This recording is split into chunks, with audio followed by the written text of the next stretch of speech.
안녕하세요, 북리지입니다. 네, 저를 구독해서 영상을 계속 봐오신 분은 아시겠지만 제가 여러가지 다양한 멀티컬러 방식을 사용해 왔는데, 그 중에서 IDX 방식이 현재로서는 가장 이상적인 멀티컬러 출력 방식이라고 생각하고 있습니다. 단색 출력만으로 출력한 것의 밋밋한 결과를 뭔가 눈에 확 띄게 만드는 게 바로 멀티컬러 방식의 장점인데요. 컬러가 많으면 많을수록 더 좋을 수는 있겠지만 딱 두 컬러만 적용이 가능하더라도 결과물은 확연히 달라 보인다고 하겠습니다. 그래서 툴 체인저 프린터까지는 갈 필요도 없이 출력 결과의 밋밋함을 해결해주는 IDX가 가장 효율성 좋은 멀티컬러 방식이 아닐까 하고 생각을 하고 있습니다. 그래서 오늘 소개해드리는 프린터는 바로 IDX 구동 방식을 가지고 있는 스냅메이커사의 J1S라고 하는 프린터입니다. 과연 이 제품이 어떤지 언박싱부터 해서 초기 캘리브레이션, 그리고 직접 사용해보면서 느꼈던 장단점 위주로 이야기를 해보도록 하겠습니다. 이 제품은 덕유항공으로부터 제품을 제공받아서 리뷰하게 되었다는 점 미리 말씀드립니다. 우선 간단한 사양을 살펴보자면요, 전체 빌드 사이즈가 300, 200, 200으로 가로 X방향이 조금 긴 형태입니다. 속도는 고속 프린팅 시대에 발맞춰서 기존 프린터보다는 조금 빠른 맥스 350mm/s, 가속도는 1000mm/s 제곱이라고 스펙에서 이야기하고 있습니다. 요즘 나오는 고속 프린터의 600mm/s보다는 좀 작은 준고속 프린터라고 할 수 있는데요. 이 부분에 대해서는 뒤에서 추가로 좀 확인을 해보도록 하겠습니다. 베드 온도는 맥스 100, 그리고 노즐 온도는 맥스 300도까지 가열이 가능해서 나일론이나 PC 같은 고온형 필라멘트도 대응이 가능하다고 합니다. 이 제품을 언박싱할 때 좀 고급스러운 패키징에 인상적이었는데요. 특히 구성품 박스가 그 어느 프린터의 언박싱에서도 보지 못하던 정갈한 세팅이었습니다. 스냅메이커가 명품 프린터라는 인상을 주기 위해서인지 패키징에 진심이 느껴졌다고나 할까요? 초기 조립은 후면 펜 설치 정도만 하면 되는 수준이라 어렵진 않았습니다.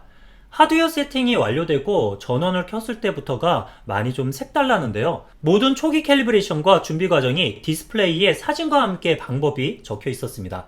개봉한 프린터의 펌웨어 버전에서는 한글 지원이 안 되어서 언박싱 시에 영어로 설정을 해줬는데요. 덕유항공에서 펌웨어 한글 작업을 해서 보내준 것을 설치해보니 모든 메뉴들이 한글로 설명이 쉽게 보여졌습니다. 5인치의 넓은 디스플레이에 나와있는 설명을 보면서 하나씩 캘리브레이션을 잡아주면 되어서 별도 매뉴얼을 볼 필요가 없이 작업이 가능했습니다. 실제로 매뉴얼도 프린터 하드웨어 준비 단계까지만 했지 캘리브레이션을 비롯한 세부 내용은 모두 이 5인치 디스플레이에 설명을 해두고 있었습니다. IDX 프린터는 독립 듀얼 익스트루전의 준말로서 두 개의 독립 노즐을 가지고 있습니다. 이게 다른 원 노즐 방식의 멀티컬러 프린터들과 차별된 부분인데요. 그러나 노즐이 두 개이기 때문에 만일 두 개의 노즐이 동일한 위치를 찾지 못하고 0.1mm 정도만이라도 틀어지게 되면 멀티컬러 출력의 퀄리티가 확 떨어지게 됩니다. 이 때문에 IDX 방식의 프린터는 캘리브레이션이 중요한데요. J1S 프린터에서는 이 캘리브레이션 과정이 자동화가 되어 있다는 점이 인상 깊었습니다. 두 개의 노즐 위치를 일치시키는 옵셋 설정 기능을 기존에는 직접 출력을 해서 얼라인이 맞는지 눈으로 보면서 했던 반면에 J1S는 베드 중앙에 나와 있는 홈 안에 노즐을 부딪혀가면서 동일한 위치를 잡도록 하고, 또 이를 실제 출력을 해서 틀어지지 않았는지 검증을 하는 단계를 거쳤습니다. 좌우 높이를 일치시키는 캘리브레이션 작업도 좋았는데요. IDX의 독립 듀얼 노즐로 복제 모드나 미러 모드를 사용할 시에는 베드가 겐트리와 수평을 이루는 게 중요한데, 이를 위해 높낮이를 조절하는 방식이 직관적이면서도 정확히 동일한 높이를 맞출 수 있도록 이렇게 만들어져 있었습니다. 하지만 매우 세세한 설정을 하면서 실제 출력까지도 하는 세팅 과정 때문에 캘리브레이션 진행하는 데만 1시간 반 정도가 소요되었습니다. 이 제품을 구입하시는 분은 초기 세팅 시 최소 2시간에서 3시간가량은 필요하다고 생각하시고 넉넉히 시간을 잡으시길 바랍니다. 출력을 해주기 위해 사용하는 슬라이서로는 루반이라고 하는 전용 프로그램을 채택하고 있습니다. 처음에 저는 루반이 슬라이서 기능만 있는 줄 알았는데요. 스냅메이커의 3-in-1 제품을 선택을 해보니 3D 프린팅을 위한 슬라이싱 뿐만 아니라 레이저 커팅, 또 CNC 가공을 위한 파일 생성도 가능한 프로그램이었습니다. 3D 프린팅용 슬라이서는 제품 UI가 심플하면서도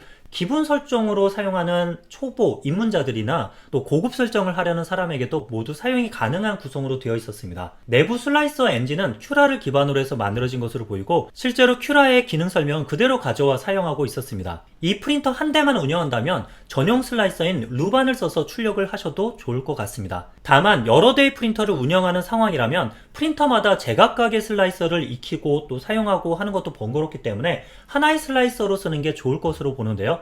다행히도 오르카 슬라이서에 스냅메이커의 J1의 장비 및 재료 그리고 출력 설정에 대한 프로파일이 이미 올라와 있어서 쉽게 오르카 슬라이서 출력이 가능했습니다. 다만 J1S는 와이파이 연결을 통한 원격 출력이 가능한데 이는 루반 프로그램의 워크스페이스라는 공간에서만 가능했고 오르카 슬라이서의 원격 연결은 되지 않았습니다. 그래서 USB에 G코드를 저장해서 하는 기존 방식대로 하거나 오르카 슬라이서에서 슬라이싱한 파일을 PC에 저장한 다음에 루반 프로그램의 워크스페이스에 해당 G코드를 가져와서 거기서 원격으로 출력을 하는 방식으로 사용해 줄 수 있었습니다. 이제 지금부터 2주 정도 사용하면서 느꼈던 장점과 아쉬운 점 또 단점을 짚어보도록 하겠습니다. 일단 장점입니다. 장점들은 대표적으로 IDX 프린터라는 것 자체가 장점이 되겠는데요. 물론 IDX 프린터는 크게 세 가지 기본 기능을 갖고 있습니다.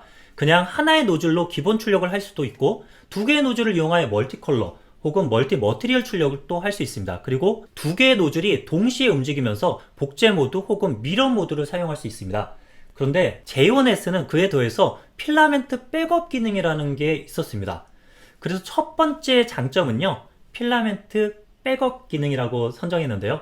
하나의 필라멘트가 다 사용되면 이어서 옆에 걸려있는 다음 필라멘트로 이어서 출력하는 것이죠. 실제로 백업 기능을 활성화시키고 출력 중에 한쪽 필라멘트를 끊었는데요. 끊어진 필라멘트가 익스트루더 헤드 쪽으로 사라지고 얼마 안 있어서 한쪽으로 파킹을 하고 남은 반대쪽 노즐의 온도가 올라가면서 이어서 출력을 하는 모습을 보았습니다. 백업 성능은 상당히 안정적이었는데요. IDX 프린터에서의 백업 기능은 스냅메이커의 J1S에서 처음 보게 되는데요. 대용량 출력을 하는 분이거나 자투리 필라멘트를 활용해줘야 하는 사람들에게는 매우 유용한 기능이 될 수 있으리라고 봅니다. 두 번째 장점은 역시 멀티컬러 프린팅입니다. 특히 제가 주목한 부분은 다른 방식의 멀티컬러 프린팅과 비교해서 빠른 필라멘트 교체 시간 그리고 버리는 필라멘트가 적다라는 점을 꼽겠습니다. 저는 두 개의 서로 다른 필라멘트를 걸어놓고 도깨구리를 출력을 해줬는데요. 그리고 한쪽에는 벤브랩의 A1 미니 프린터를 이용해서 동일한 모델링을 출력해줘 본 결과 동일하게 50g짜리의 도깨구리 출력을 얻는 데 있어서 벤브랩 A1 미니에서는 무려 13시간 49분이 걸렸고요. IDX 방식인 J1S에서는 4시간 32분 만에 출력을 마쳤습니다. 그리고 컬러 스위칭을 위해서 짜내고 버리는 필라멘트 양에도 큰 차이가 있었는데요. 출력물 50g을 만들기 위해 벤브랩 AMS 방식으로 퍼징되며 소모된 필라멘트는 무려 165g이나 되었습니다. 반면에 J1S는 프라임타워에 오직 4g의 필라멘트만 쓰였을 뿐입니다. 물론 두 개 컬러로 제한이 되긴 하겠지만 이 시간과 버리는 필라의 양이라는 것이 IDX가 갖는 가장 큰 장점이 아닐까 생각합니다. 세 번째 장점은 멀티 머티리얼 프린팅입니다. 서로 다른 재료를 1번 노즐, 2번 노즐을 각각 물려서 출력이 가능한데요. 벤브랩의 AMS 시스템은 테프론 튜브 관을 통해서 필라멘트를 밀어주고 또 당겨주고 해야 하는 과정 때문에 TPU나 PVA 같은 플렉서블한 재료 사용이 쉽지 않은 문제가 있습니다. 또한 PLA와 PETG의 낮은 접합력을 이용해서 서포트 기능을 활용하고자 할 때 매번 스위칭 시 노즐 온도를 해당 재료의 적정 온도로 올리고 또 내리고 하는데 시간이 많이 걸리기도 하고요. 그 중간 정도 온도에서 그냥 세팅을 해서 진행도 하긴 하지만 최적 온도는 아니라는 문제, 그리고 하나의 노즐로 공유해서 쓰다 보니 퍼징량을 평소보다 3배가량 높여야만 층간 결합에 문제가 생기지 않는다는 점 등은 실제적인 적용을 하기 위해서 효율이 많이 떨어지는 게 사실입니다. 반면에 J1S와 같은 IDX 방식의 프린터에서는 이런 것들이 다 가능한데요.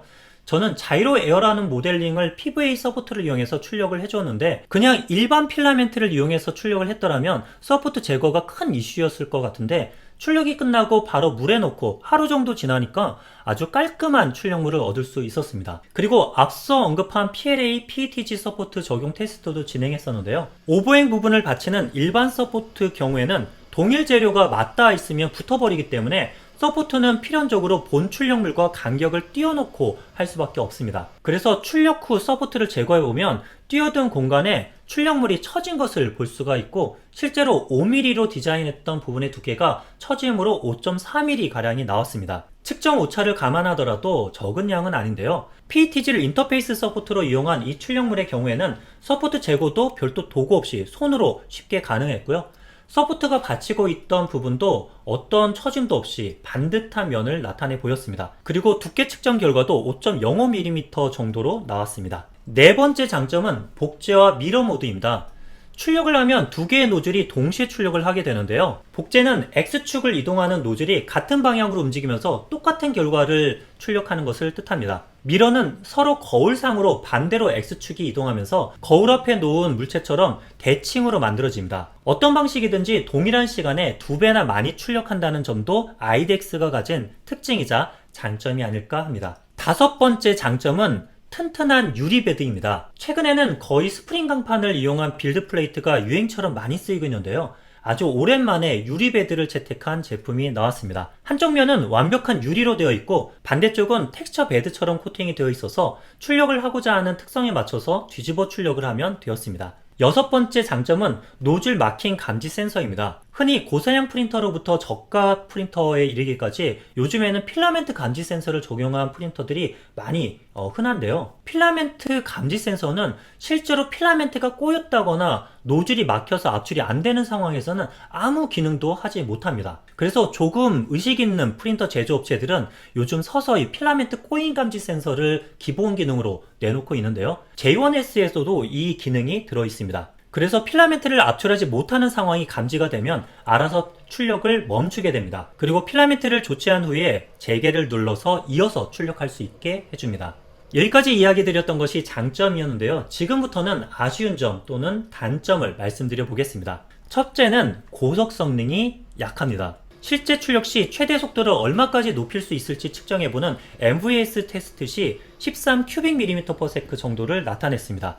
이는 최근 출시되는 고속 3D 프린터들이 일반 PLA를 이용해서 테스트 시 20에서 25 정도 값을 보이는 것에 비해서는 많이 낮은 값입니다. 스펙에서는 350mm/s라고 최대 속도를 이야기를 하지만 0.2mm 적층 두께의 0.4 노즐 선폭으로 출력 시 속도로 환산해보면 약 150mm/s를 출력 속도의 최대값이라고 볼 수 있겠습니다. 둘째 단점은 냉각 성능이 약합니다. 리뷰 시 레퍼런스 출력물로 50% 사이즈의 베이비 그루트 모델링을 꼭 출력을 하는데요. 이 출력의 출력 품질이 무척 실망스러웠습니다. 베이비 그루트의 뒷머리 부분은 전형적인 오버행 구간으로 이 부분을 보면 3D 프린터의 냉각 성능을 볼 수가 있는데 요즘 날씨가 더워지기도 해서 더 그럴 수도 있겠지만 확실히 오버행 구간의 출력 품질은 좋지 못했습니다. 거기에 고속 성능이 떨어지는 부분까지 가세를 해서 고속 설정으로 되어 있는 슬라이서의 기본 프로파일로는 원하는 만큼의 출력 퀄리티를 얻을 수 없었습니다. 혹시 내가 오르카 슬라이스를 이용해 출력해줘서 그런가 하고 전용 슬라이서인 루반 프로그램으로 고속 세팅으로 슬라이싱을 해서 다시 출력해줘 보아도 비슷한 결과가 나왔습니다. 그래서 출력 속도를 기존 저속 프린터들에 가깝게 속도를 낮춰서 했더니 그제서야 괜찮은 결과를 내주었습니다. 이것만 보더라도 J1S는 기존 프린팅 속도로 볼 때는 괜찮은 성능이지만 고속 출력 시에는 쿨링 성능이 이에 미치지 못한다고 보였습니다. 셋째, 잦은 노즐 막힘이 발생합니다. 앞서서 노즐 마킹 감지 센서가 있는 것을 장점으로 말씀드렸는데요. 이 센서가 상당히 많이 작동을 했습니다. 그래서 정상적으로 시작된 출력이 어느 순간 멈춰 있는데 알고 보면 노즐에서 압출을 못하는 걸 감지했던 것이죠. 이게 실제로 외부적인 요인 때문에 발생한 거라면 센서가 있음을 좋아해야 하는데 정상적인 환경 속에서도 너무나 자주 압출 이슈가 있어서 조금만 날씨가 더워도 틱틱틱 거리면서 압출을 못하다가 센서가 작동해버리곤 해서 출력을 끝까지 진행하지 못한 적이 여러 번 있었습니다.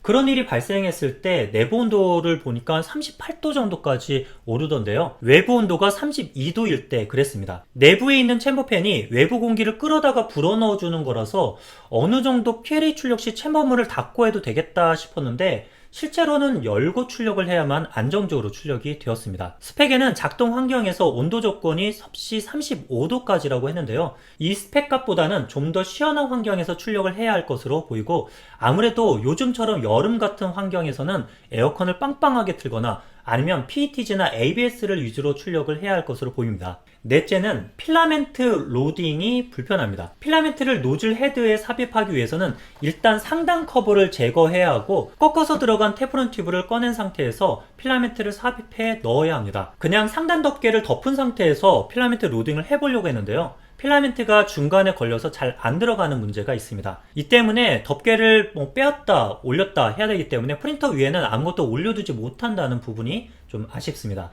다섯 번째 단점으로는 터치스크린 UI를 꼽았습니다. J1S의 터치스크린 UI를 처음 봤을 때는 참 신선하고 좋았거든요. 특히 컨트롤 부분에 조그 다이얼 방식으로 온도를 조절한다거나 하는 게 새롭더라고요. 근데 실제로 사용을 해보면 특정 온도로 맞추려고 할 때 정확한 값에서 다이얼을 멈추기가 어려웠습니다. 일례로 챔버 내부 LED를 켜고 끄는 것도 LED 메뉴에서 다이얼을 돌려야 했는데, 이걸 하려면 메인 메뉴에서 컨트롤로 들어가서 하단까지 내리고 또 돌려서 LED를 꺼야 되니까 UI상으로는 상당히 불편하다는 느낌이 들었습니다.